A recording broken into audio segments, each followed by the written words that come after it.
Dios les bendiga, qué gozo nuevamente, repasando el estudio 4 que trata, ¿verdad?, sobre todo las responsabilidades del creyente, nuestra conducta en un mundo no cristiano. Este estudio 4 es más corto. Esto hace que sea más fácil para poder seguir repasando. Me gustaría leer la palabra en Primera de Pedro 2 del 11 al 17.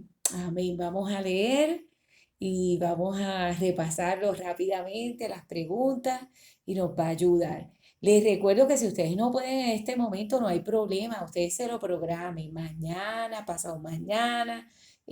Tomo el estudio 3 y repaso. Otro día tomo el estudio 4 y repaso. La cosa es que no lo dejen todo para lo último y les va a ayudar a mantenerse concentrados en el estudio de Primera de Reyes, de Primera de Pedro, perdón.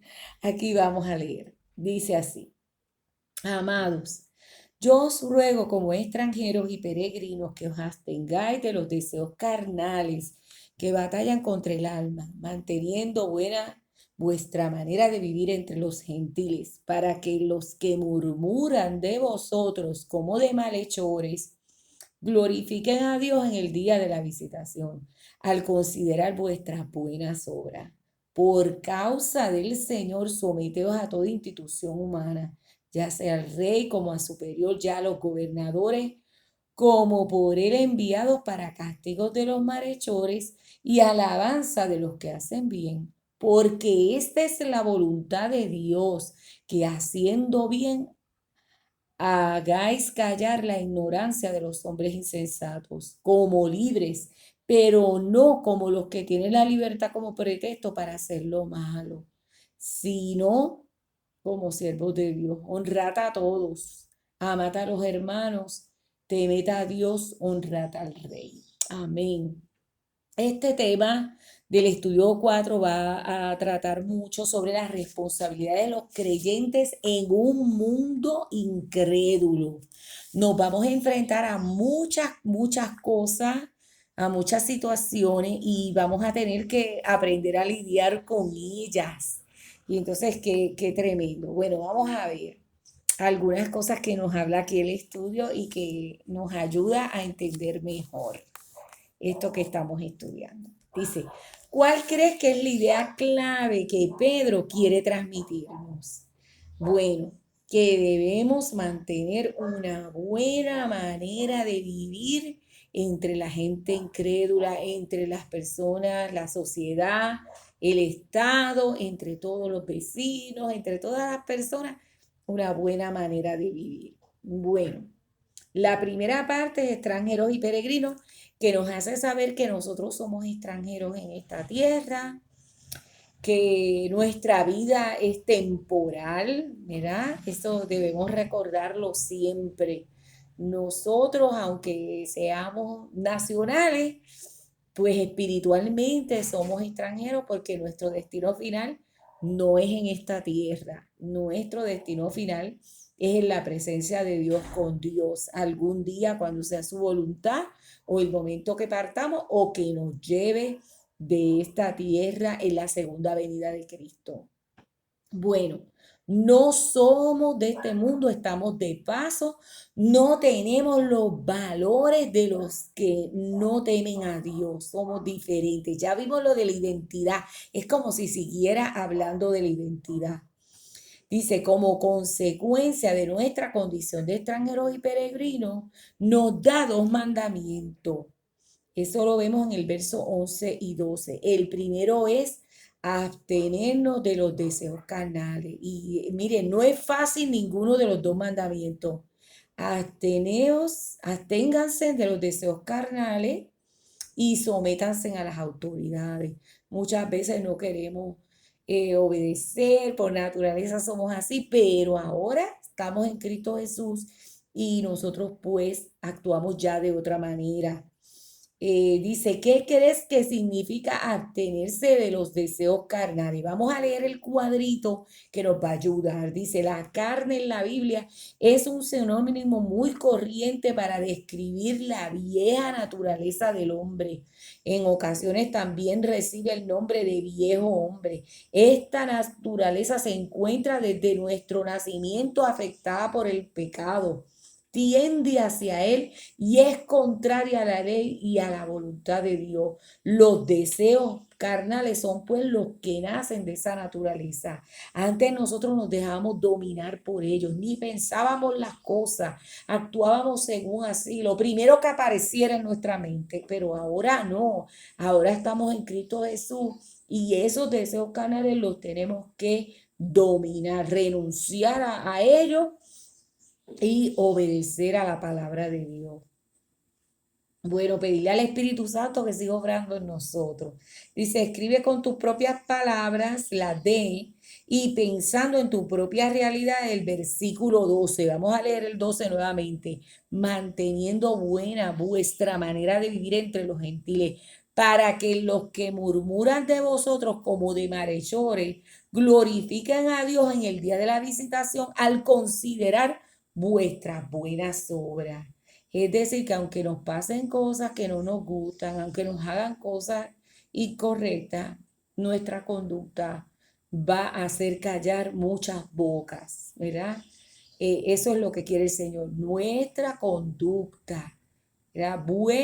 Los que murmuran de vosotros, dice en ese verso, hay gente que va a hablar de uno, pero en realidad cuando vea los actos de uno, se va a dar cuenta, no, esta persona sí está convertida. Eso es preocupante, ¿verdad? Que vean que nuestras acciones son de alguien que está convertido a Jesucristo y que no obra como los que no temen a Dios ni respetan a Dios.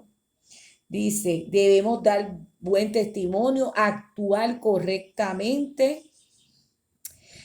Yo puse, a veces la gente piensa opiniones que no son ciertas o que no tienen pruebas, quejas o disgustos, pero al fin y al cabo van a darse cuenta que, mira, que no es cierto lo que están diciendo. ¿Por qué? Porque nuestra manera de vivir dice otra cosa. Dice, murmuran de vosotros. Eso está en el cuadrito, en la explicación. Dice, Pedro está dirigiendo su carta precisamente a ciudadanos del Imperio Romano. En aquella época, alrededor del imperio, corrían las más increíbles noticias y rumores acerca de los cristianos. Eran acusados, por ejemplo, de alentar contra el Estado por su negativa a adorar al emperador, de caníbales por una falta de entendimiento de la comunión. Habían unos rumores, eso yo lo expliqué anteriormente, habían unos rumores de que comer el cuerpo y la sangre de Cristo en la Santa Cena, como Cristo dijo, tomad, esto es mi cuerpo que por vosotros es partido, pues que, no, que los cristianos eran caníbales y entonces ellos tenían, eso era lo que ellos murmuraban y él tenía que con sus acciones mostrarles que no eran caníbales, que eso era un sentido espiritual. Día de la visitación, también habla ahí de un día de la visitación. Y entonces, este, ¿qué es lo importante ahí? En el versículo 12 también.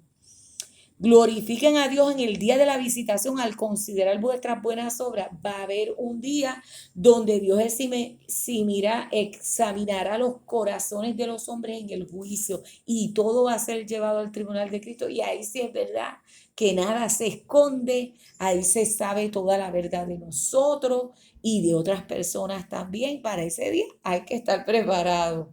Amén. Bueno. Tenemos también la relación con el Estado. ¿Qué nos pide con relación al Estado? Dice del 13 al 17, al gobierno. Dice que nos sometamos. ¿Qué es la sumisión? Y a veces tenemos confusión con esta palabra. Es el reconocimiento de la autoridad. O sea, yo reconozco que en un colegio la autoridad es el director escolar. Yo reconozco que en un hospital La autoridad de ese hospital es el director ejecutivo médico de ahí, de ese hospital, etcétera, etcétera. En todo lugar donde yo voy, yo tengo que reconocer la autoridad, quién está a cargo de la autoridad y reconocerle que estoy sujeta a esa autoridad. Eso no es nada de que seamos menos, es que en ese sitio hay un orden y hay una autoridad. Entonces, esa obediencia a la autoridad, aquí nos dice una cosa bien importante, dice, ¿cuándo son las excepciones en que no podemos ser obedientes a la autoridad? Número uno, cuando entra en conflicto a la obediencia debida a Dios. Por ejemplo, un jefe que te pide que participes de un soborno. Ahí no puedes obedecer, aunque sea tu jefe y le debes respeto, pero eso que te está pidiendo va en contra de Dios. Otra cosa, cuando las leyes son injustas, ¿verdad? Hay leyes que se aplican y son injustas, pues ahí, ¿verdad? Pues no podemos obedecerlas. Tienes los textos ahí en tu cuadrito. Y cuando se trata de salvar la propia vida, pues también no podemos obedecer. Ese caso yo lo di en la clase bíblica. Una esposa que recibe golpes físicos y emocionales también y el esposo, ¿cómo va a permitir eso? No puede, ahí, hasta ahí llegó, se rompieron muchas cosas cuando hay golpe físico y cuando hay palabras, ¿verdad?, que deshumanizan y que van contra la dignidad, ya ahí eso es mayor, entonces ya ahí no podemos sujetarnos a esa autoridad. Dice, ¿qué razón se nos da para la sumisión a la autoridad? Por causa del Señor y explicar para qué están puestos las autoridades y es para los que hacen el mal, corregirlos. Pero los que hacemos el bien no tenemos problema. Dice que nos enseña el verso 16 acerca de la libertad cristiana. Es un llamado a actuar con el bien aunque otros hagan mal. Es decir, que nosotros, el lado que nos corresponde a nosotros, nosotros tenemos que hacer lo correcto. Hay una aplicación, ¿verdad? Usted va a buscar ahí lo central de este pasaje.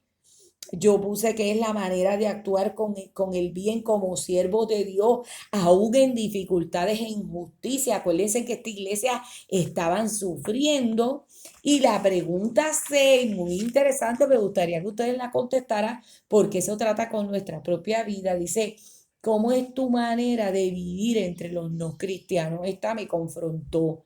Dice, miren lo que yo puse, ¿verdad? Le soy sincera, que yo escribí muchas veces no es fácil. Te tratan de robar y lamentablemente espero lo malo de otras personas.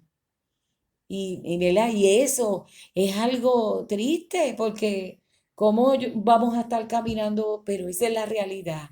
Así este es el mundo que nos ha tocado vivir y no es fácil vivir entre los incrédulos. Entonces hace otras preguntas, ¿vives haciendo el bien? Eso es lo que nosotros tenemos que procurar, porque nuestra naturaleza quiere vengarse y hacer lo malo. Y es así, luchamos con eso. ¿Es tu testimonio una influencia entre los que no creen en Dios? Bueno, yo a veces, siendo sincera, porque todos tenemos, ¿verdad? El que diga que no peca, pues ya está mintiendo, porque todos somos pecadores y hay momentos en la vida que a veces uno comete, ¿verdad? Algunas cosas que no debe hacer o que no debe hablar, etcétera, etcétera. Que Dios nos ayude, porque todos estamos en esta naturaleza y que hagamos el bien. Yo creo que lo más importante es que nosotros hagamos el bien a otras personas, aunque nos hagan injusticia y aunque tengamos dificultades en la vida. Que Dios les bendiga. Este es el estudio 4. Ya mañana les haré el estudio 5 si Dios así me lo permite para poder ponernos al día y seguir repasando. Que Dios te ayude, hermano, hermana, y que me ayude también a mí, que esta clase, pues que sea Dios mismo que nos siga hablando, es su palabra inspirada por el Espíritu Santo. Bendiciones.